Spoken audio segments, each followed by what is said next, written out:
Hello one and all, and welcome to Seen Through Glass. So my Alfa Romeo 4C has just been in for its first service, so I thought now would be a good time to sit down and talk you through some of the running costs that you can expect to incur if you were to buy one of these cars.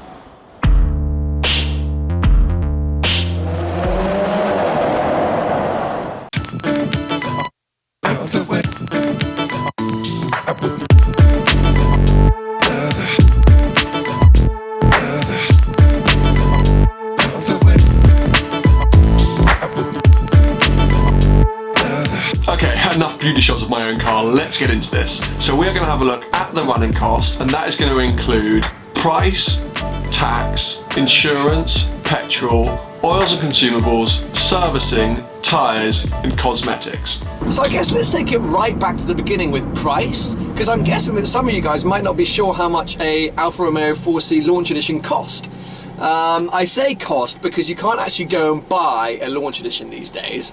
It was a limited run, 500 cars that Alfa Romeo basically announced out of the blue. So they went, we're going to build the 4C, started to take deposits and orders for the 4C, and then suddenly went, actually, we're going to make a launch edition as well. And everyone was like, what? And they decided to introduce the launch edition and start the whole process again. So everyone who put their name down for the 4C then had to reapply for the launch edition. But because there were only 500 cars, people got confused, and basically a whole load of people got screwed over, and Alfa Romeo were like, meh.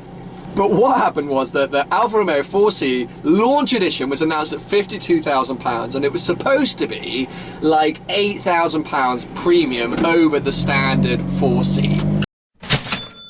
However, I went on the website today, and if you were to order a standard 4C today in the UK, it would cost you £51,500. So that premium is like, £500 premium, and you get like a completely bespoke suspension package, you get carbon fibre everywhere, you get a different air cleaner, you get additional air intakes, like, okay, bargain. One other thing I'd like to point out is that at £52,000, it's £100,000 cheaper than the Alfa Romeo 8C that everyone who watches my videos comments and said I should have bought instead. £100,000. Have you got £100,000 that I can borrow to buy an 8C? I don't.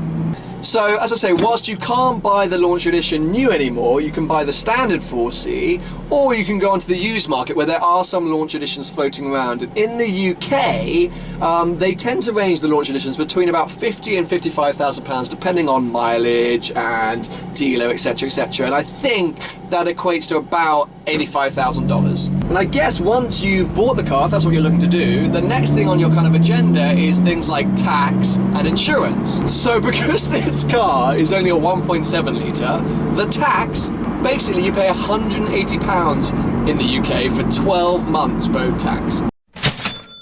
£180! I mean, I spend more than that in the food shop each week. I think my last car, which was a 2010 Audi TTS, used to cost like £400 to tax, I think.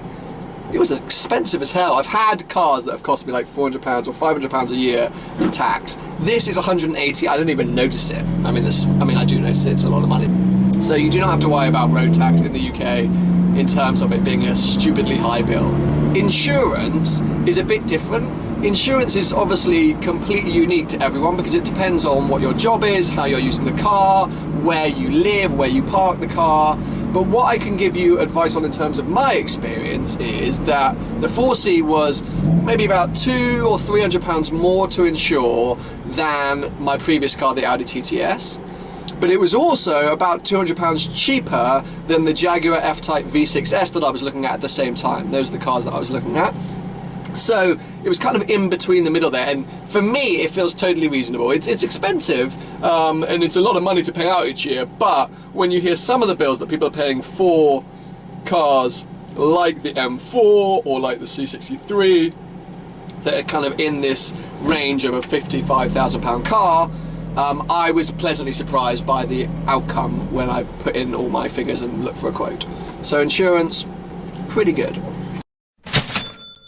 Now we get into the more day-to-day running costs. You've sorted out buying the car, we've covered off tax and insurance. So what is it like and how much does it cost to run every day? I use this is my daily driver. I use this car every day of my life. But it means that I experience all the everyday costs. And the main thing of that is being petrol. any high-performance sports car is going to need to be filled up quite a lot. But another Brucey bonus about the 4Cs, because it's so lightweight and it's got such a tiny engine, it's really fuel economic, really economic on its fuel. And so I would say that as an average MPG across all types of driving, 26 MPG is a really good average number. I took this car on a mad Euro trip earlier this year, which was like 3,000 miles, 3,000 plus miles on every kind of road. I went on the Autobahn, I maxed it out to top speed. I did mountain passes where I was going back and forth between hairpins at legal speed limits. I was city crawling in Monaco, like stuck in traffic. I was just like, I did a 13-hour drive in one day. Like, I did every kind of road driving possible. And whilst obviously the MPG varied, at the end of the trip, it sat at 26 MPG as my average readout. The size of the fuel tank is the size of a pea. It is the size of a small pea. So the positive is it costs nothing to fill up. This car costs about £45 to fill up from empty. £45, and that is with, you know, Shell V-Power. So it is cheap to fill up. It does mean that you don't get that far range. I think my range is about 300 miles. So with the average MPG of 26 MPG, a full tank of £45, I'm going about 300 miles. So I was struggling with my old TTS. That was becoming a bit of a burden in terms of petrol. Whilst this, I kind of like, I'm happy. I'm like, oh, I've got to fill it up. Fill it up. You can put 20 quid in, it's like half a tank. You're like, ah, it's amazing. Other like everyday running costs, in terms of like oils and windscreen washer and all that kind of stuff, it's all pretty standard. There are a few like suggestions in the Alfa Romeo handbook, the 4C handbook, guidebook, etc. that tells you kind of what oils you should use, but they're not stupidly expensive. You can get them in any petrol station. One thing to be aware of though, with the windscreen washer, is refilling the windscreen washer is one of the most horrendous things any human could have ever done, ever, in life, full stop. So, if you didn't know, the front of the 4C is a false bonnet. There's nothing there, you can't open it. They drew on the lines just because they were like, hashtag YOLO, you only live once, why do we need a bonnet? Let's just draw lines on it. So it means that where you fill up your windscreen washer is like a little weird perforated slot that you have to unscrew with a screwdriver, then you have to get like a filler filter thing. It's just awful. So that means that I basically don't use my windscreen washers. Like, I'll stop over at petrol stations and like wash it with a hand and a cloth because I'm just so terrified of running out of washer that I have to refill it that I just don't use it. And that, I guess, brings us on to the service, the first service. So the first service is 12,500 miles or 1 year after ownership. I sort of brought that forward a little bit early in my mind. First I got a message saying that the oil needed to be changed, but following my massive Euro trip I did earlier this year where I did really like thrash this car, I wanted to check a few things like my tyre life, like my brake life, check the carbon fibre tub, all of that kind of stuff. So I thought, let's just book it in. Now, there's a few things you need to be aware of. Firstly, me as a human being, I am very easily conned. If you want to steal all my money, just send me an email and be like, you've got £2 million in the Cayman Islands, send me your bank details. I'll do it. I'll do it. I'll be like, whoa, I got £2 million, man. I'm going to send my bank details to Bob Rip You Off. That is the first thing you need to know about me. The second thing is that I see no point in purposefully going against advice from Alfa Romeo just to save a little bit of extra cash. So let me explain what's going on here. Basically, the big thing that you'll read from any Alfa Romeo website or from the 4C's handbook or anything like that is that this car needs to be lifted in a very special way. There are huge warning signs everywhere, like they always tell you, call up any Alfa, oh wait, the car's got to be lifted in a special way. They bang on about this fucking, you've got to lift it in a special way. And because of that, they charge an extreme premium for specialists who know how to lift a car. So I am a sucker for anyone being like, this is the way you have to do it. And I read on so many forums about like, what should I do, where should you go? And it felt like the average price for a service, for the first service, was about £750 or £800. And I think that being because of the man hours, because not only do they have to do the standard like first service things, oil changes and blah blah, but they also have to do a whole load of, let's wait for this ambulance to go by. Not only do they have to do like the standard first service things like oil changes, etc, etc, but they have to do a whole load of sort of like structural checks and reports that they send back to Alfa Romeo HQ. So it is expensive, but in the grand scheme of things, I don't think it's crazy money. And it seemed to be a great job. They did the job, they quoted me that it was going to take 2 days, it only took a day, the car's come back, it was immaculate, everything seems fine, there were no issues, they fixed a smelly aircon, there was my aircon smell of egg. They fixed that immediately, like it now smells fine, and everything else was great, so no complaints. Tyres. Now they did spot that my rear tyres are reasonably low and they're going to need to be changed in the next couple of months. So I asked them how much it would cost to change just the 2 rear tyres. My front tyres are totally fine. And they quoted me £450 for the 2 rear tyres. Now, again, I don't think that's that bad. If I was to go to like Quick Fit or one of those like places where you can go and just order your own tyres and get them fitted or whatever, yes, I could probably do all 4 tyres for like 500 quid. But for a dealer to fit the tyres, I don't think that's that bad. I'm pretty comfortable paying that kind of money. I think 4 tyres, it feels like what I would probably have paid on my previous car, I can't quite remember. And prices do differ, I think, depending on your dealer and supply, etc. But my 2 rear tyres quoted to be refitted at £450. Now there are a few additional costs for my car which were mainly cosmetic changes because I'm vain, but I will now talk you through some of those just so you're aware in case you want to make some similar changes to your car. Now I freaking love the colour on this car and I want to get all the paintwork protected.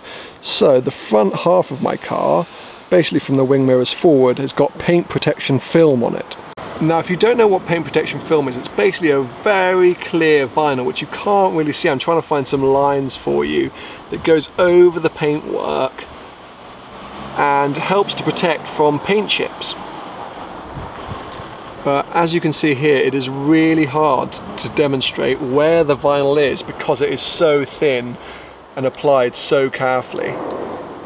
But to give you an idea of cost, if you go down to Elite Detailing in London, I'll put their information below, to do the front half of a small car like this will cost you about £1,500.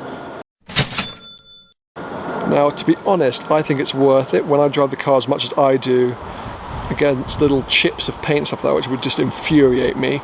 So for me it was £1,500 very well spent. Only a couple of other cosmetic changes, and probably the most obvious is the slightly ostentatious gold wheels. Now I did that because firstly I'm obsessed with the current Ferrari 458 Speciale and the old 430 Scuderia, and every time I wanted one I would always spec them with the gold wheels. So first off I was like, I need that gold. But secondly, if you go back and look at the 33 Stradale, the Alfa Romeo 33 Stradale, they used to have gold wheels. So I was like, oh, it'd be nice, quite nice, considering this car was designed around the sort of ethos of the 33 Stradale to kind of give that a cheeky wink by doing some gold wheels, and they were done by Posh here in London. And I think the prices start around £65 per wheel. But go on their website again, I'll put all the info below. They have obviously done a great job and I'm very happy. And then the final cosmetic change was the black stripe. This is probably the most controversial thing that I added to the car, not even the wheels. It is just a vinyl wrap and it is in gloss black. And this was done by Siyara in London, a wrapping company. Again, I'll put all their information below. And that was to kind of try and reflect the carbon sills, which again you can get on the 430 Scuderia and the 458 Speciale. I mean, basically I should have just saved up and got one of those cars, shouldn't I? But instead I bought this car and tried to make it look like one of those.